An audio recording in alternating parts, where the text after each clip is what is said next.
শেখ হাসিনার রায়ে বিএনপি সাধুবাদ জানিয়েছে, তবে জনগণ দ্রুতই এই রায়ের বাস্তবায়ন চায় বলে মন্তব্য করেছেন বাংলাদেশ জাতীয়তাবাদী যুবদলের সভাপতি আব্দুল মোনায়েম মুন্না। তিনি বলেন, নির্বাচনকে যারা মবক্রেসির মাধ্যমে বাধা দিতে চায় এবং বাংলাদেশকে অকার্যকর করতে কলকাঠি যারা নাড়ছেন তাদের রুখে দিতে আগামী নির্বাচনে ধানের শীষের জয় নিশ্চিত করার আহ্বান জানান তিনি। আজ রাজধানীর কাকরাইলে institute of diploma engineers multipurpose হলে ঢাকা মহানগর দক্ষিণ যুবদল আয়োজিত ধানের শীষের প্রার্থীর বিজয় নিশ্চিতে জাতীয়তাবাদী যুবদলের করণীয় শীর্ষক মতবিনিময় সভার প্রধান অতিথির বক্তব্যে তিনি এসব কথা বলেন। এ সময় ঢাকা মহানগর দক্ষিণ যুবদলের সভাপতি খন্দকার এনামুল হকের সভাপতিত্বে ও সদস্য সচিব রবিউল ইসলাম নয়নের সঞ্চালনায় প্রধান বক্তা ছিলেন যুবদল কেন্দ্রীয় কমিটির সাধারণ সম্পাদক নুরুল ইসলাম নয়ন।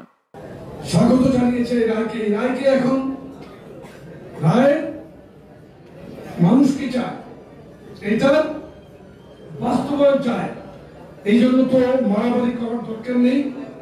আন্তর্জাতিক যে ক্রাইম ট্রাইব্যুনাল করা হয়েছে তাদের দায়িত্বের মধ্যে এটা পড়ে। আমরা রাজনৈতিকভাবে দাবি জানাচ্ছি যে দ্রুত এই রায় কার্যকর করার জন্য।